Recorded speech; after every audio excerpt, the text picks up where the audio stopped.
Hello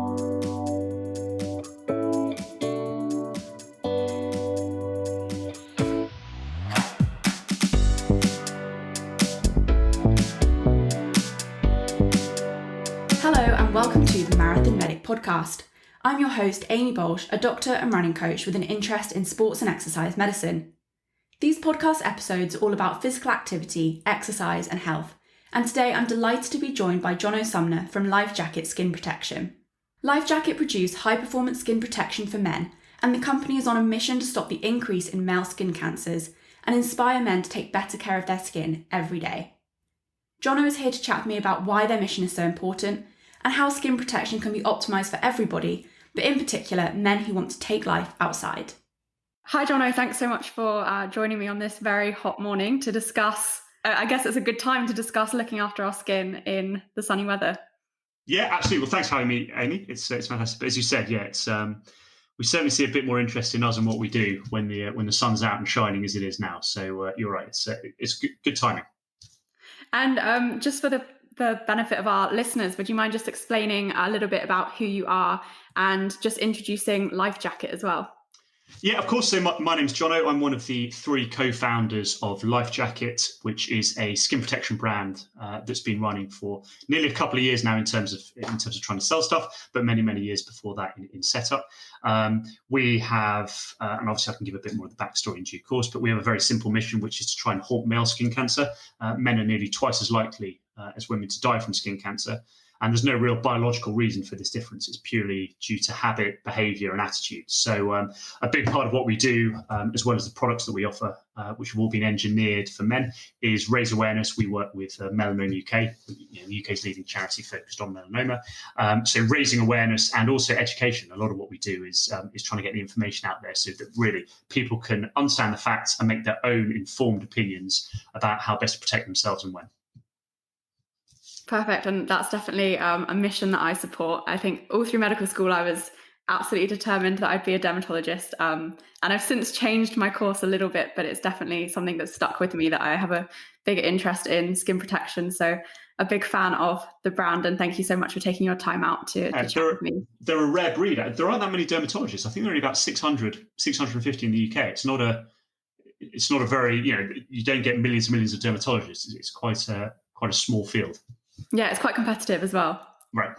Very hard for us to get into. There we go. That'll be it then. That'll explain it. So I guess just going back to the beginning, what made you want to focus on this area? So obviously there's loads of cancers out there, loads of other different conditions. What was it specifically about skin cancer that piqued your interest and made you want to make a difference?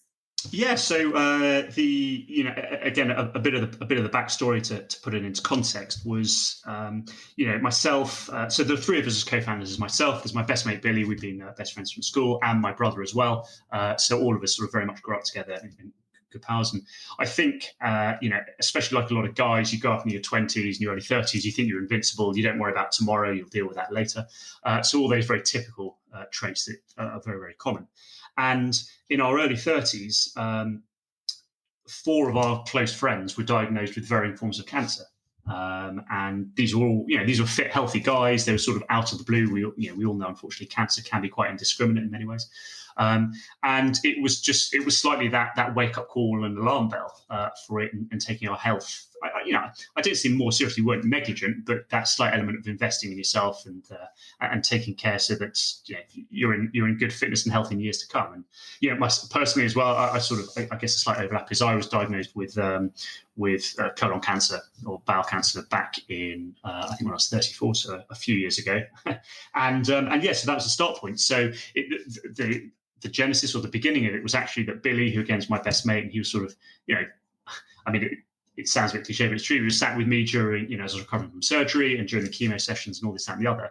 And he actually stumbled across this statistic that men are nearly twice as likely to die of skin cancer. It was just, he was reading about the very form of cancer that, myself and a couple of the other guys had experienced. And what became apparent is this huge discrepancy when it came to men and women, and the apparent fact that there is no biological reason for this difference, really, on the whole. So that was the start of it, and I think it was that disparity coupled with the fact that the three of us, we love being active. We love being outdoors. Our message isn't about just stay indoors and avoid the sun at all costs. We want people to have a happy and healthy relationship with the sun. But at the same time, just take the few small steps that are needed to look after yourself in the long-term health. So there was that side of it. And I guess the final piece in the puzzle was when we looked out there, the sun care market is very much dominated. If you go out there and you look on the shelves, it's very much dominated by brands that are very much aimed at women. So, and that can be something as simple as the branding, which of course is a big deal, but it's a lot of women in bikinis and sun hats and beaches and what have you. And the reality is guys have a different checklist of things that matter to them. And also, we've got more body hair. We care for different things. We don't like things perhaps that smell of guava and coconut that are the typical fragrances you get attached to these. So all of these things came together to give us the opportunity to do something positive, something constructive that we cared about and that we thought we could make our own small dent in an issue, because some of the key stats are skin cancers have doubled in the last 20 years and they're forecast to nearly double again in the next 20. So this isn't something that's going away. This is something that unfortunately is certainly here I say for the short to medium term. So so all of those things combined, Amy, just gave us that motivation to try and do something positive. Did any of you have a background in anything like this before? Because obviously it's actually quite a complicated thing to make, sunscreen products that are going to be palatable for men, and create this brand that appeals to men to look after their skin health. Is that something that was completely new to you all? No. So we definitely had some advantages on that front. Billy had very much certainly came with a branding and a marketing background, so that certainly helped in one element. When I go down this route, I always realise that I'm not sure what I quite bring personally, but there we go. I'm happy to maybe the story. I'm happy to come along for the ride. But actually, my brother and myself used to work together in our family business, and we were involved in the distribution of specialty chemicals that went into personal care products. So, the way to think about it is products are very much like cooking. You want to make a final meal, you have a list of ingredients. So that was very much our space. So the benefit of that is it gave us, and so my brother is really a big part of it. He's the technical arm of this, fantastic understanding and knowledge of it. I guess to put sun care in some element of scale perspective, I always tell people that sun care is very much like the Michelin end of cooking. It's probably it's the most complex, it's the most difficult to do. There are a huge number of laws and rules and regulations that you have to abide by, both for the UK and the EU and other territories as well. So, it is hugely technical, but fortunately we have both the personal my brother plus me have very much the background in that, plus some existing relationships and a knowledge of, things that sound a bit boring but very important in terms of the supply chain, the manufacturers, and the chemistry behind it. So all bringing something a bit different to help us bring this product to market. And what did you kind of discover in the process that men actually want, and how have you made a product that is more suitable towards men? What are the differences between the things that you can typically get on the shelf at the moment? Yeah, absolutely. So, that's we did a survey. We carried out a survey of 6,000 people actually in the end, and it was a pretty 50-50 split between men and women, and who answered slightly different questions.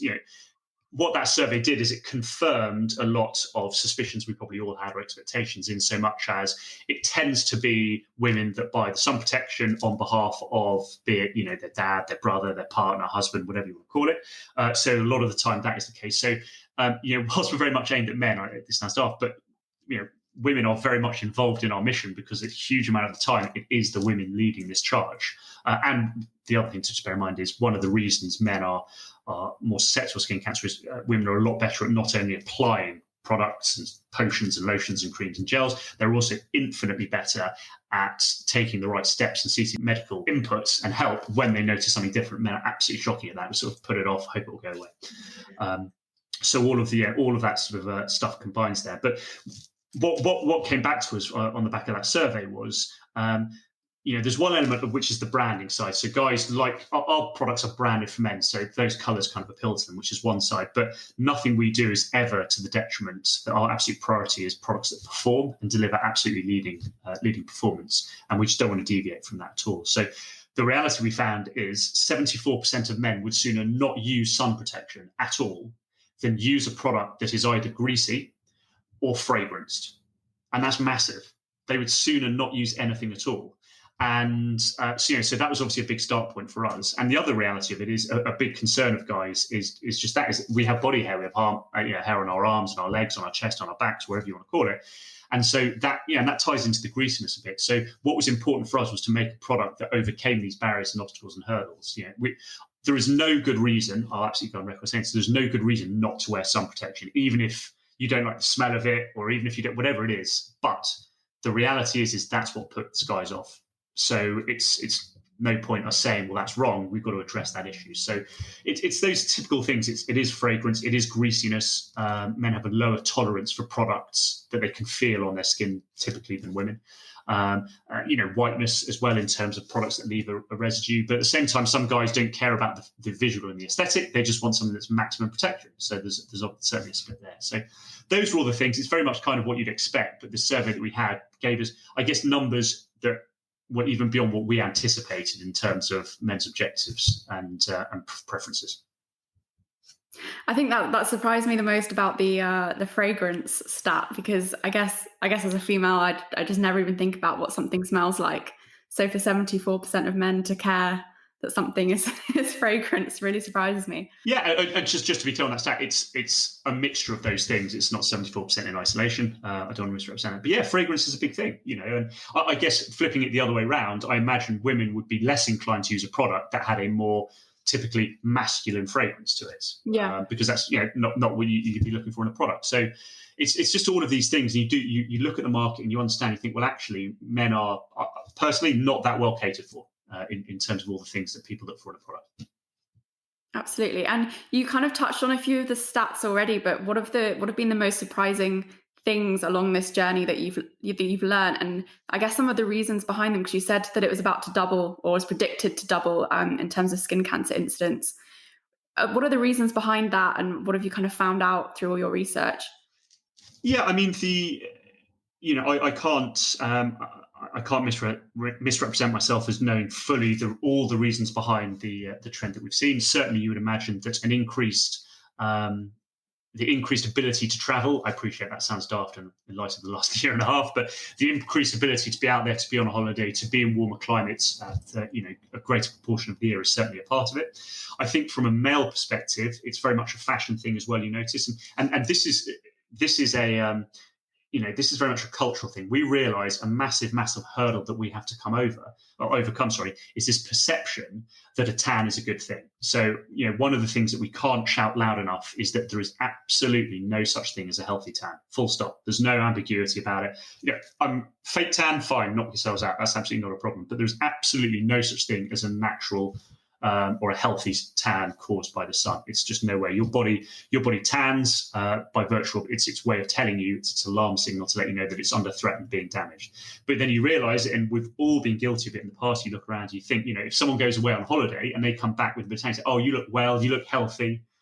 And it's just so ingrained in us as a Western culture. It's actually quite the reverse, really, if you head out to, eastern side of the world, in so much as darker skin is deemed undesirable. And you sort of go very much the other way, in so much as people are very keen to keep themselves clear of the sun. An example I give is our perception from the West is that a tan is a healthy thing, and we think that's quite normal. And yet, if you were to tell someone that in certain cultures that they actually use skin whitening products, which is ultimately bleach, that's all it is, you're bleaching your skin. Our first reaction is, well, that is absolutely bonkers.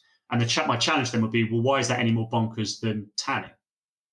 You're damaging your skin for a visual, for an aesthetic purpose. Sorry, a roundabout, sort of slightly rambling way of getting back to your point. I think the desirability of having a tan has certainly increased over the last 20, 30 years. And so that's certainly attributed to it. The reality is people think a tan's a good thing, and it isn't. It's so difficult as well, isn't it? Because it's very tough to be the one person in the group that is not getting a tan. And it is definitely a cultural shift that we need to try and encourage, because otherwise it can be quite a challenge to be the only one covering up and slapping on the sunscreen all the time. Oh, absolutely. And, to be honest with you, Personally, I don't actually, never have actually. I'm not that fussed about getting tanned. I'm quite fair skinned myself. It's never bothered me. But I do like being out on the beach, right? Or I do like the sun on my back, and I do like that feeling of being out and about in the fresh air. So all of that stuff is I absolutely get it for differing reasons. But that's the reality. Is we've got to change. I think what is in our favour, I would say, with our mission is that in recent years, a couple of things have happened that have helped. One of them is that male grooming, the popularity of male grooming has certainly come along, which means men have an increasing happiness or willingness to look after themselves, to apply moisturizers, creams, lotions, potions, whatever you want to call it. So that notion of applying something to your body is increasingly accepted by a younger, by a younger demographic, which will obviously continue as they age, which is a good thing. I think the other thing that's really helped and really important is it's become increasingly okay, and it sounds ridiculous to say it, but to be seen to be taking your health seriously. I know it sounds daft, but you go back 10, we've done some work with some mountaineers, British mountain guides as well, and these guys, and, going back sort of 20, 30, 40 years, these are guys that are sort of, these guys got leather skin, absolutely battered by the sun throughout the year, all the time round. And, the perception was if you wore protection, that you weren't up to this. Like it was a soft option. You shouldn't do it. Whereas now the notion of, I want to be fit, I want to be healthy, all this stuff, it is certainly on the increase, I would say, against with young men especially. And I think those things combined help. So I think we actually have, I think it's part of it where sometimes it's a message that is more easily adopted and absorbed by a younger demographic than it is a middle to old demographic, for sure. That's certainly what we're noticing. But the flip side of that is you find as you get older, and everyone does this rather belatedly, you start to take your health more seriously on all of those things where, it's like brushing your teeth. We very much think of it as brushing your teeth, in so much as we all brush our teeth every day because we know in the long run that's going to help the health of our teeth. And it's just the same with skin protection. So these things are happening. But yeah, I guess long way around again, and answer that sort of why is this doubling happen? I think it's that increasing desire to have a tan, to be exposed to the sun, and an absence of viable products, and most notably, and not realizing the reality of what it is that UV is doing to your skin all year round. It's a little bit of a random question. Do you know if there's any teaching in schools, or if this is ever part of the health curriculum in schools? Because I feel like that is the prime age group where you want to start getting people involved and it just becoming part of your daily habit that you should be protecting your skin from the sun. Yeah, I don't know apologies, it's my bad. I probably should. I don't know the school curriculum intimately, but we have done a couple of talks at a couple of schools online and stuff, and we're speaking to 16, 17, 18-year-olds trying to impress upon that. And by the way, I give these talks imagining myself in the classroom. I mean, 10% chance I'm listening. I'm probably thinking about lunchtime. So, and also when you're young, you don't care about this stuff, right? And there's a part of me that enjoys that, in as much as you should be young, you should enjoy all the benefits of it. So don't get me wrong, it's tricky to sort of get through and people to believe it at the same time. But yeah, it's there. But I think and always a very good comparison or benchmark is Australia, the UV capital of the world. And culturally, kids grow up and applying, sun protection or UV protection is just second nature. It's just what you do. So it is like brushing your teeth. So they had Slip, Stop, Slap was the campaign that's been running for many, many years, which was trying to raise people's awareness of the importance of applying UV protection. And yeah, so again, whether or not that program runs through schools, I don't quite know. But culturally, from a very young age, that's just what you do. And that is the thing. So there's certainly a lot more we can do. I think it becomes a harder message when you're in a climate that is obviously belting weather today, but continuing to get that message through when you're in November, December, January, February becomes slightly harder. But habits are a great thing. You can establish good habits, you're on to a winner. And I think, I may be wrong, but I think the UK has actually overtaken Australia in terms of melanoma rates, or at least death rates from melanoma. At some point, we were actually kind of doing worse. And I think that's, again, because of our habits. We're maybe not checking our moles as much, and we're not actually putting sunscreen on as frequently as people in Australia. Yeah, you'll know this as a medical professional. It's that thing of, it's not locking the gate after the horse has bolted, but the moment you get medical advice on something, whatever that thing is immediately on your radar. It's fantastic, not only just through our work with Melanoma UK. By the way, they're a fantastic team, an amazing group, an amazing charity doing incredible things for all patients and families and friends of those dealing with melanoma. But we all know what it's like. It's just the reality of reacting to something. But we speak to loads of people that deal with BCCs, basal cell carcinomas and squamous cell carcinomas and all this kind of stuff. And the moment it's on someone's radar, they take it a lot more seriously, of course. And what we'd love to do is we'd love to prevent the number of people that are taking it seriously because of that discovery. Obviously, that's the big goal. Yeah, absolutely. And one thing I just wanted to kind of pick up on there is that we said most people start to take their health seriously when we get older, but obviously it's never too late to start looking after skin health. So ideally, we'd all be doing it from a young age, but even if you're kind of 40, 50, 60, it's never too late to start actually protecting yourself from the sun. No, it's as I mentioned earlier, it's never ever too late to establish any good habits, right? And that's just beyond skin. So whether or not that is exercise, or whether or not that's diet, or whether or not that's, I don't know, learning to play music, all of this stuff, like good habits are good habits, and that you absolutely are never. It's never too late to establish it. So that's why we're very much there for anyone that wants to engage with us and give it a whirl. But yeah, you're absolutely spot on. We're big fans of it at any point, any age and stage.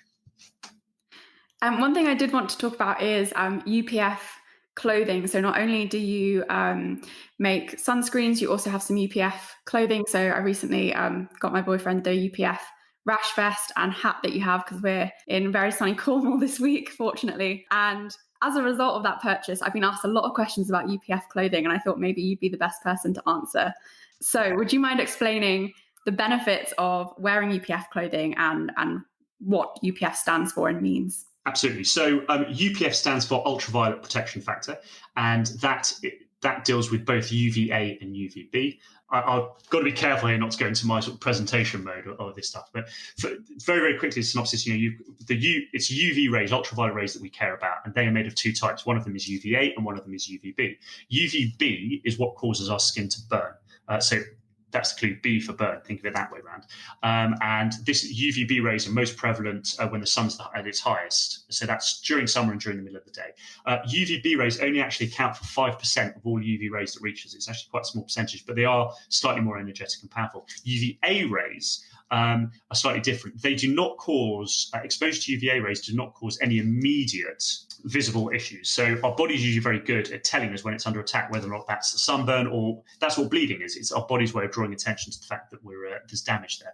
UVA rays actually penetrate the skin much deeper. They have a slightly longer wavelength. But the dangerous part is we are unaware of the UVA exposure. It accumulates over time, and it's UVA rays that contribute towards skin aging, towards wrinkling, which is all forms of skin damage, and equally it contributes to cancer, as does UVB.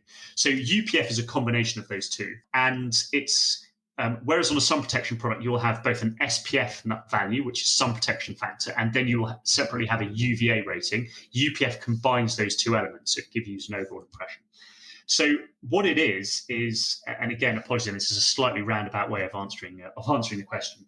How it works and operates is even with sun protection that you apply, you can have two types. You can have chemical or physical.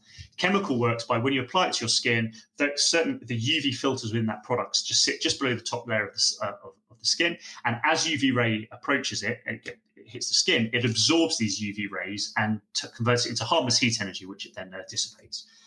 Whereas what you can also get is a physical filter. So for anyone out there, might always think of the guys that play cricket, and you see it with the white stripe on their nose or on their cheeks, a very notable mineral product. And that works as a physical filter. So that sits on top of the skin. And as the sun approaches, it just reflects it and it bounces off.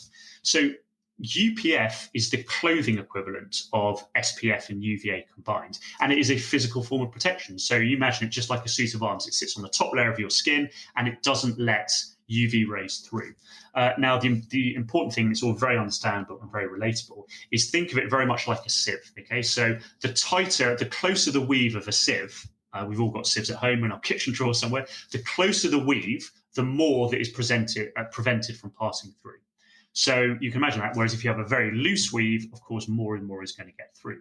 So when it comes to clothing, I guess the one thing I would want to flag to people is it is possible to chemically treat clothing to make it UPF, to mean that it offers UPF protection. That's absolutely fine. The catch of that is over time, the more you wear that garment, the more you wash it, that protection will diminish. So it is possible. So take our clothing as example, or other UPF clothing that's out there. I can't speak for every other garment out there. But our clothing, we do not chemically treat it. The nature of the fibers and fabrics that we use a particular technology which is called tensile weave technology. The natural weave of that fabric means it offers UPF 50 plus protection. We do not treat it, but that means you're safe in the knowledge that if you own that top for 1, 2, 3, 5, 10 years, whatever that number is, because it's a natural UPF protection, it will keep offering that. So that's what UPF is. It's very much like that sieve effect. Again, to give you an idea, denim as an example fabric, not something we necessarily want to be wearing out and about on the beach, but it has a natural UPF of around about 1700. It's huge because denim is a hugely tight, compact weave, nothing's getting through. Whereas if you take a cotton t-shirt, a typical cotton t-shirt, and I was guilty of this back in the day before LifeJacket, a typical white cotton t-shirt is the equivalent of UPF 5. It's really not much. So I would use to put on a cotton t-shirt, apply some protection to my arms, but the reality is UV rays are still getting through and still hitting my body there. So that's the nature of what UPF. Personally, I would actually prefer to wear UPF protection than I would apply it. So that's why the clothing suits me personally. But it's whatever your preference is. That's sort of why we offer that as part of our range. It's a key part because I fully get some people would rather put on a t-shirt or wear a hat or put on a long sleeve top than they would apply product to their whole body. I think as well, if you are in situations, say at the beach, when you're kind of going in and out of water, sunscreen tends to become a bit of a nightmare. It's coming off. Whereas if you've got a UPF rash vest on or a long sleeve top or hat, for example, it's not going to change. You can be out there for many hours and you're still going to be protected and not have to worry about reapplying in those areas. So I think that's why I quite like it. Yeah, it's a bit more kind of a hassle-free way to go. And I think that one of the big challenges we find, one of the biggest risks, is people being less protected than they think they are. That's also another really common risk. So aside from people not applying at all, which is, I would obviously say it's lunacy, but it's people, and that will be not applying the right amount. That will be not reapplying regularly enough. So all of these are risks. Technically, for any product that's out there on the market, this isn't just us. The product you're using offers the protection it states if you use the right amount. And that is an industry standard 5 ml, which is a teaspoon per body part. We have 7 body parts, 2 arms, 2 legs, front, back, and then head and neck. So commonly people don't apply enough. The other thing, as you alluded to there, Amy, is they're in and out of water, they're toweling down, and they think that they're going to have the same level of protection from a product when they're in. So that all happens. Altitude is a big thing. 10% increase for every 1,000 meters you go up. That's why anything involving skiing, snowboarding is certainly a risk. So all of these factors do come in and contribute. But what we would say is we're anti any claims products make that give people a full sense of security. So, for example, our product has been tested and approved as water resistant, but we don't mention it because we don't want people to think that they're more protected than they are. And similarly, the other danger one at the moment is you're getting more and more products that come on that claim they offer all-day protection or that they are good for several hours. And I don't know, how does that product know what that person's doing in those hours and where they are and what altitude they're at and the UV level? There's so many variables there. And I think the reality is everyone's looking for an excuse to use less or reapply less or do less. I totally get that. But that's why we don't make these kind of claims. So we're big advocates of reapply regularly. It's not because we don't back our products. Our products offer the protection they do, and they're the same as everything else. But we don't like those claims because it gives people the idea that I can apply something at 8 a.m. in the morning and at 6 p.m. at night, I don't have to reapply all day and I'm safe. And that might not be the case. Yeah, absolutely. I couldn't agree more. I do use some of those all-day products because they're a bit kind of thicker, but I reapply them every 2 hours still because, if we're in the heat, we're usually sweating, we're kind of changing our clothing, we're, everything we do, it's going to start wearing off. And yeah, there's no point getting to the end of the day and realizing that it hasn't protected you as much as you were hoping. Yeah, and all for what? For the sake of just reapplying. It's not a big deal, really. So yeah, it's just that's something we always ask people to be careful of. It's just, and it comes back to this education thing: is be able to know, okay, well, I'm at this particular place in the world, and the UV index is this, that, and the other, and I've been be able to, in a way, and always err on the side of caution. If any doubt, apply more. It's not a problem. I just wanted to pick up on something you mentioned earlier about habit forming. Is it a recommendation for your products that you do wear this daily? And is that everywhere? Or do you just recommend wearing it on your face? Or is it more kind of for the purpose of creating habit rather than actual protection that you need? It is absolutely about protection. So, and this comes back to my point earlier of the fact that UVA rays, which I mentioned earlier, which account for 95% of the rays that are out there, they are equally present throughout the day, throughout the year. So unlike UVB, which is stronger or more powerful or more energetic at those key moments, which is during summer and, as I said, during the middle of the day, UVA rays are as present at 10 a.m. in January as they are at 3 p.m. in June, as they are at 6 p.m. any other time of the year. So habit is, good habits, as we all know, are worth establishing. But it's not that we say establish a habit and there's a period where it isn't necessary, but hey, keep up the habit. It's always necessary. And again, I know that's a big challenge of our message, is convincing someone that they need to protect themselves from UV rays in August and winter. We totally get that.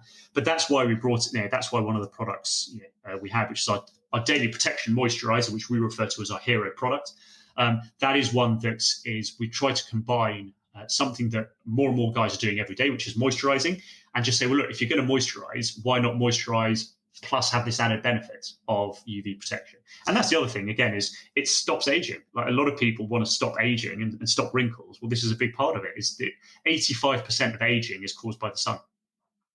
So the single best thing you can do for the health of your skin and for to keep your skin looking fresher and younger for longer is use UV protection every single day. Absolutely, let's establish good habits and let's get it done. But for us, it's that message that UV is out and about every single minute of the day, as long as the sun's out there.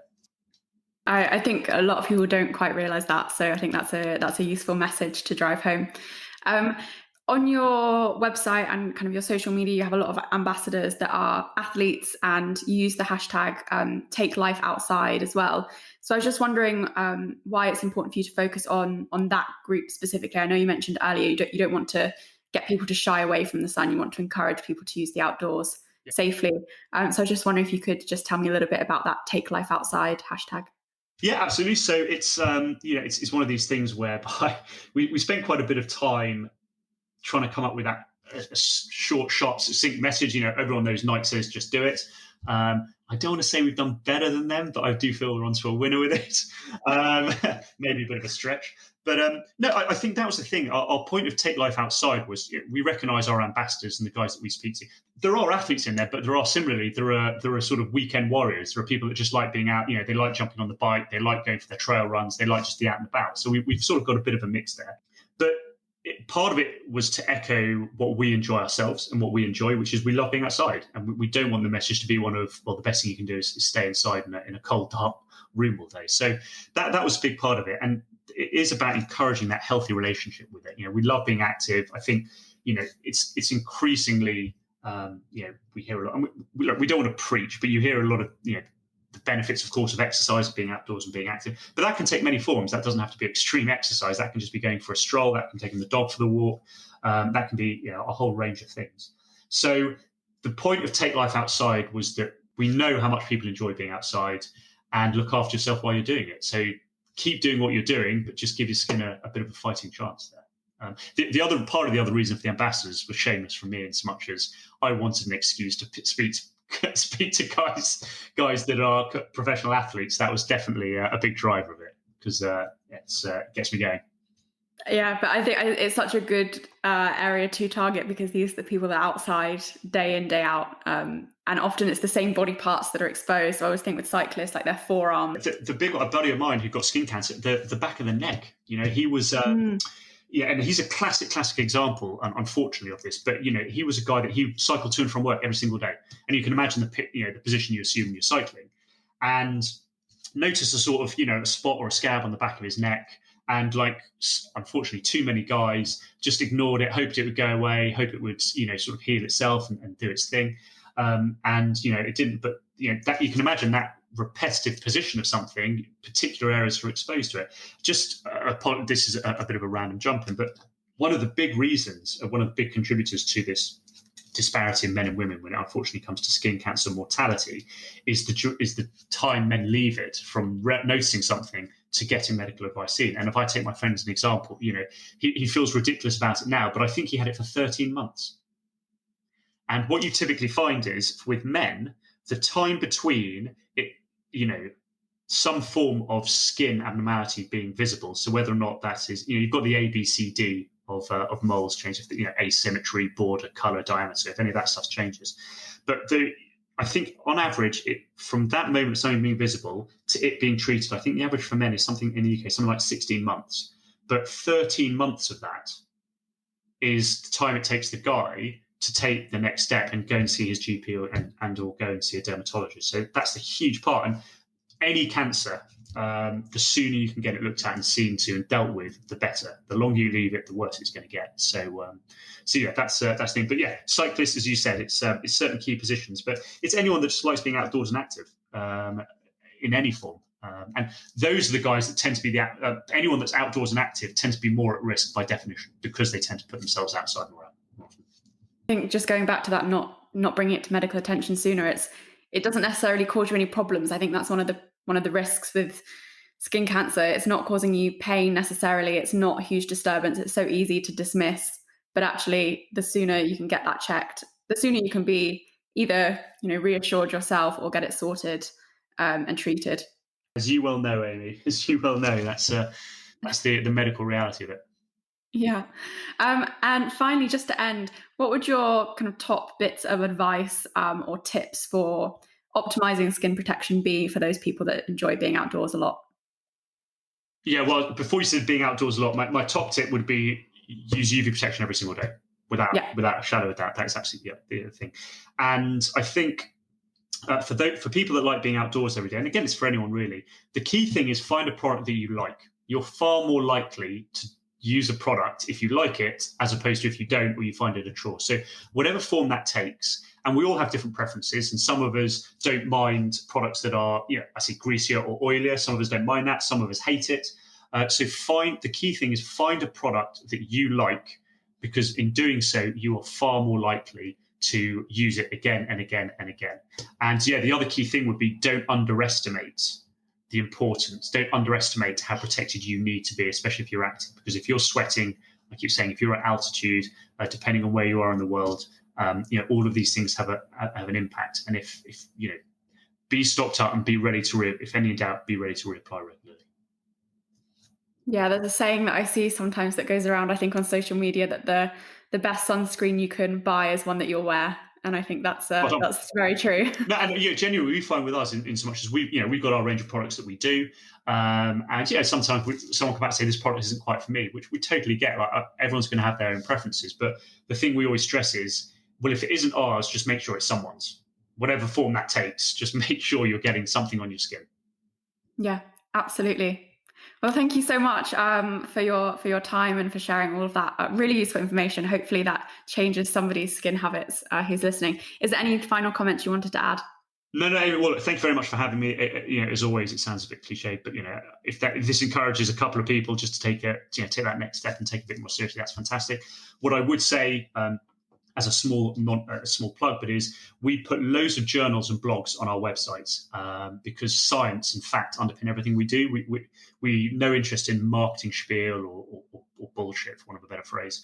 So if anyone wants to learn a bit more about all things skin health and sun care related, UVA, UVB, our skin, what to do, when to do it, all of this stuff, just check out the journal section on our sites. We've got loads of interesting stuff there. And if anyone has any questions at all, please just reach out to us on email, through our website, or on social. And we make time. We'll reply to everything ourselves as quickly as we can. So please do ask questions. Perfect. Would you mind just sharing where everyone should head, just your website and your Instagram handle? Yeah, I wanted you to say that, not me. So I wasn't sure of your thing. So we are at LifeJacketSkinProtection.com is the website, and our social handle is LifeJacket Skin. So either one of those, check us out if you want. As I said, we've got loads of interesting information for people that want to learn a bit more. Yeah, great. I've been reading some of the journals as well. They're very easy to read and digest. So it's nothing scary. It's really useful information that's easy for everyone to access. Fantastic. Great. Thanks so much. No, thank you very much for having me, Amy. Take care. I really hope that was an insightful conversation and inspires some thought about how we can better protect ourselves from the sun. As Jono said, you can find out more about LifeJacket by visiting LifeJacketSkinProtection.com or by searching LifeJacket Skin on Instagram. There's also lots of great resources and information provided by the Melanoma UK charity if you want to visit their website as well. If you want to hear more from me, then you can head to marathonmedic.com for running content and more podcast episodes, or you can find me on Instagram by searching Marathon Medic. Thanks so much for listening.